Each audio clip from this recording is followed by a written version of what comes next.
Assalamualaikum warahmatullahi wabarakatuh. Perkenalkan, nama saya Melinda Karuma Syifa dari Prodi Sistem Informasi kelas S1 SI03C Institut Teknologi Telkom Purwokerto.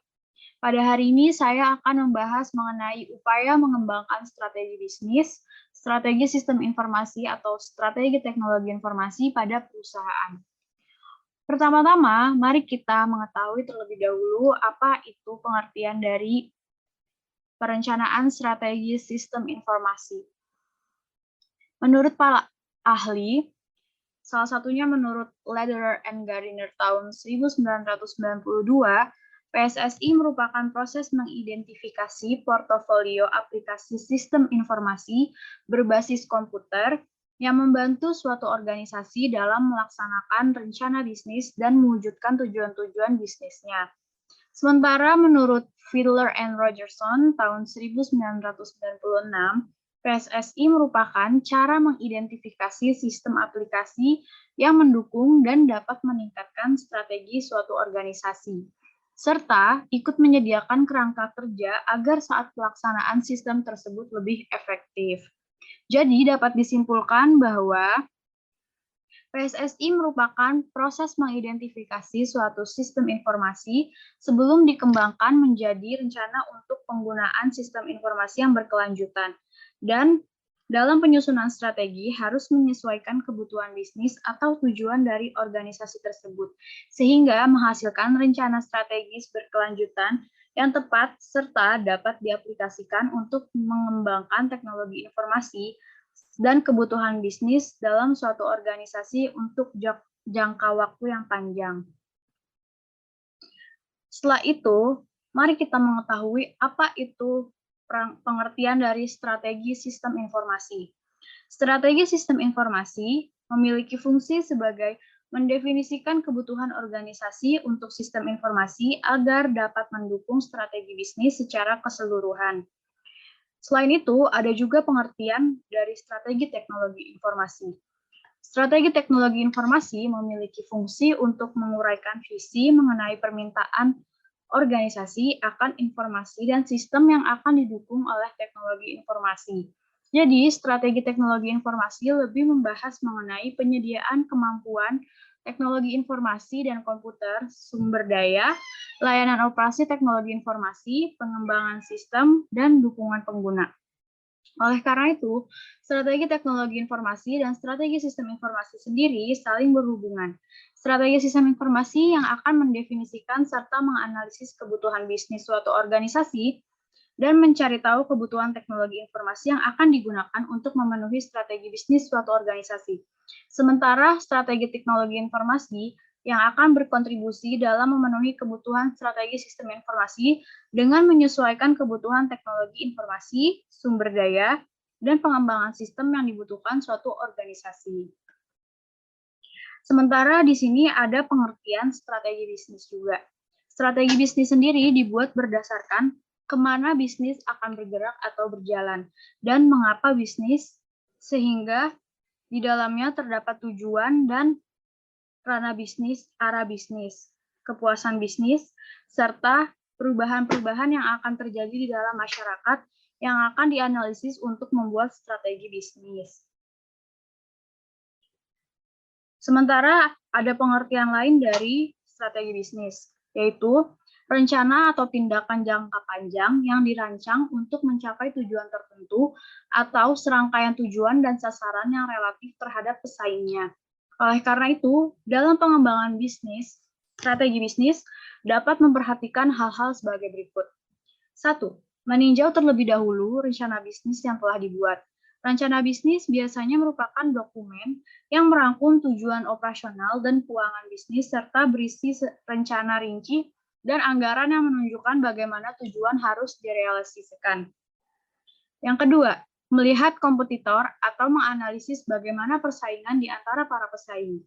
Yang ketiga, menganalisis ancaman pendatang baru atau kompetitor baru serta produk atau jasa pengganti dalam beberapa tahun ke depan. Yang keempat, mengetahui kekuatan tawar-menawar dari pembeli maupun pemasok.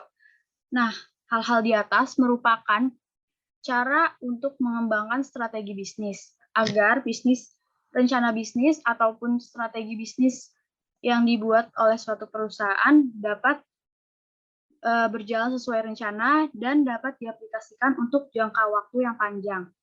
Selain itu, ada proses pengembangan perencanaan strategis. Setelah kita mengetahui proses pengembangan rencana bisnis atau strategi bisnis, di sini akan dijelaskan mengenai proses pengembangan rencana strategis. Yang pertama, ada menganalisis terlebih dahulu kekuatan bisnis yang akan dirancang. Contohnya, menggunakan analisis SWOT yang terdiri dari strength, weakness, opportunity, dan T-nya memiliki arti threats atau ancaman.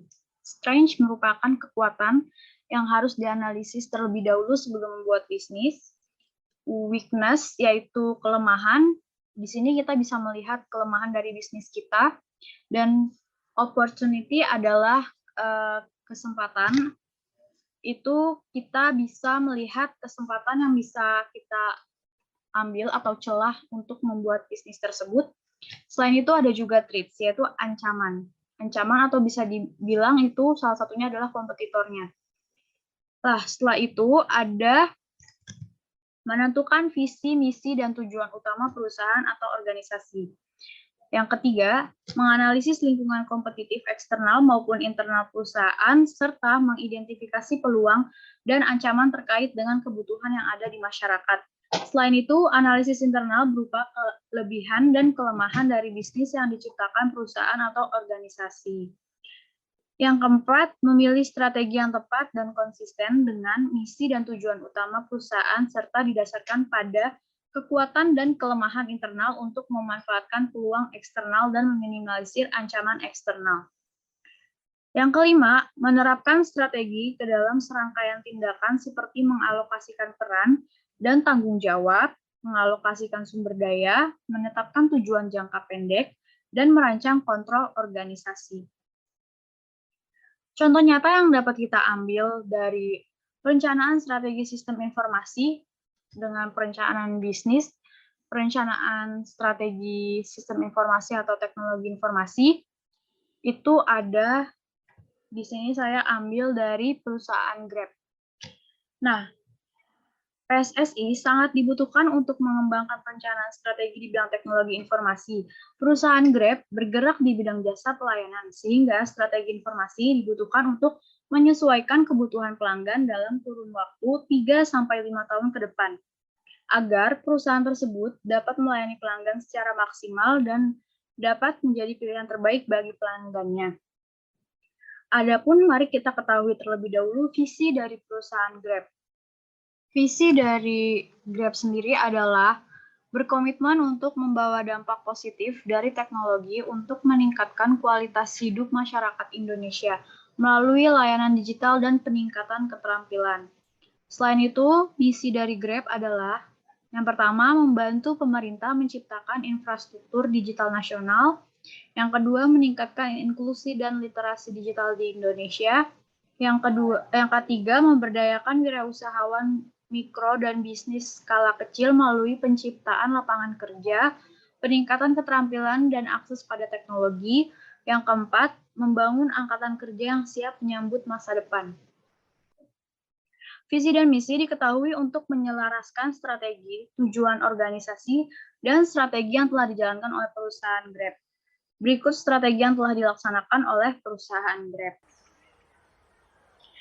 Yang pertama, perusahaan Grab pada awalnya berfokus pada transportasi seperti fitur Grab Bike, fitur Grab Car, Grab Express, dan Grab Taxi. Namun, seiring berkembangnya teknologi dan kebutuhan masyarakat yang semakin konsumtif, Grab harus dapat memiliki inisiatif untuk mengikuti perkembangan tersebut, sehingga perencanaan strategi sistem informasi untuk mewujudkan visi misi Grab sangat dibutuhkan, dan sudah pasti dalam merancang kebutuhan tersebut sudah dipikirkan secara matang. Fitur-fitur yang selanjutnya akan dirilis dalam kurun waktu 3-5 tahun ke depan, contohnya seperti fitur GrabFood, GrabMart, GrabHealth, dan fitur lainnya yang dikembangkan berdasarkan strategi marketing yang telah dibuat. Hal ini sesuai dengan misi Grab, yaitu membuat semua orang dapat mengakses pelayanan transportasi yang baik.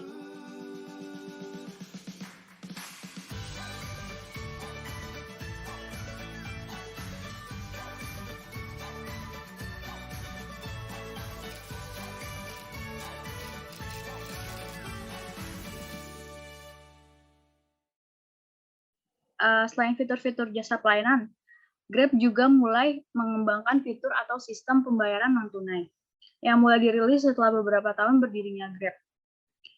Hal tersebut juga membuktikan adanya kebutuhan Grab perlu mengembangkan perencanaan strategi sistem informasi dilihat dari proses bisnisnya yang dapat terus berkembang dan berkelanjutan untuk melayani masyarakat atau penggunanya.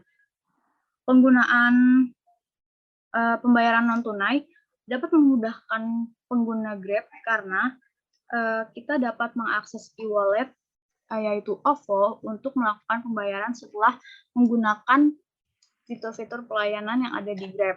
Nah, selain itu ada juga fitur yang telah dioptimalisasikan. Perusahaan Grab tentunya juga membutuhkan PSSI untuk memperbarui persyaratan atau ketentuan layanan yang tertera ketika pengguna mulai menggunakan Grab, agar pengguna dapat menggunakan aplikasi Grab secara maksimal dan menyetujui layanan serta persyaratan selama menjadi pengguna Grab. Hal ini merujuk pada misi Grab untuk membuat platform transportasi yang aman, serta syarat dan ketentuannya juga perlu diperhatikan, sehingga masyarakat dapat memilih Grab menjadi pelayanan transportasi yang dapat dipercaya dan juga aman.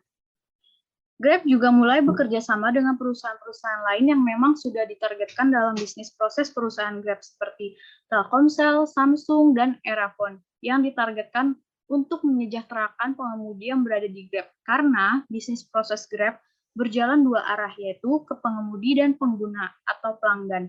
Keduanya harus merasa nyaman selama bekerja di Grab ataupun selama menggunakan jasa pelayanan di Grab. Hal ini sesuai dengan misi yang ada di Grab yaitu meningkatkan taraf hidup mitra Grab. Adanya promo-promo untuk meningkatkan minat pengguna dalam menjadikan Grab pilihan utama layanan transportasi terbaik juga merupakan alasan lain Grab menggunakan PSSI. Hal tersebut tentunya sudah menjadi rencana strategi sistem informasi di bidang marketing Grab untuk menentukan promo-promo pada masing-masing fitur yang ada di aplikasi Grab, supaya adanya pembeda antara jasa pelayanan transportasi lainnya. Alasan perusahaan Grab menggunakan atau perlu mengembangkan perencanaan strategi sistem informasi adalah sebagai berikut. Yang pertama, perkembangan teknologi semakin canggih. Setiap saat juga menjadi pertimbangan untuk pemanfaatan teknologi yang ada. Perusahaan Grab memanfaatkan teknologi informasi untuk melayani pengguna dan mitranya sehingga dibutuhkan perencanaan strategi sistem informasi untuk mengidentifikasi atau menganalisis kebutuhan teknologi informasi, apa yang harus dikembangkan maupun dihapuskan apabila tidak efektif dalam kurun waktu 3-5 tahun ke depan. PSSI diperlukan karena dalam implementasinya terdapat strategi-strategi yang harus digunakan dalam mengambil keputusan secara tepat, entah dalam penghapusan fitur yang kurang efektif maupun dalam pengambilan keputusan lainnya. Dalam mempertimbangkan kebutuhan pengguna ataupun mitra Grab, diperlukan adanya perencanaan strategi untuk memenuhi kebutuhan tersebut. Dilihat dari perkembangan zaman yang kian hari mengubah kebutuhan setiap orang, perusahaan yang bergerak di bidang pelayanan sudah semestinya dapat melihat bagaimana kebutuhan di masa yang akan datang, sehingga bisnis perusahaan dapat terus berjalan dan tidak mudah tertandingi oleh kompetitor lainnya. Untuk dapat memenuhi visi dari perusahaan Grab, terdapat misi yang dijalankan untuk mencapai visi yang telah dibuat. Dalam pengimplementasian misi tersebut, terdapat rancangan perencanaan strategis untuk memenuhi segala tujuan proses bisnis perusahaan Grab. Oleh karena itu, alasan perlu mengembangkan PSSI untuk perusahaan Grab agar perusahaan dapat mencapai visi yang telah dibuat dan memahami sifat organisasi, tujuan, sasaran pasar, dan sebagainya, sehingga perusahaan dapat berjalan dalam kurun waktu yang lama dan tidak tergerus oleh zaman serta teknologi. Terima kasih teman-teman semua yang telah mendengarkan pembahasan pada hari ini. Wassalamualaikum warahmatullahi wabarakatuh.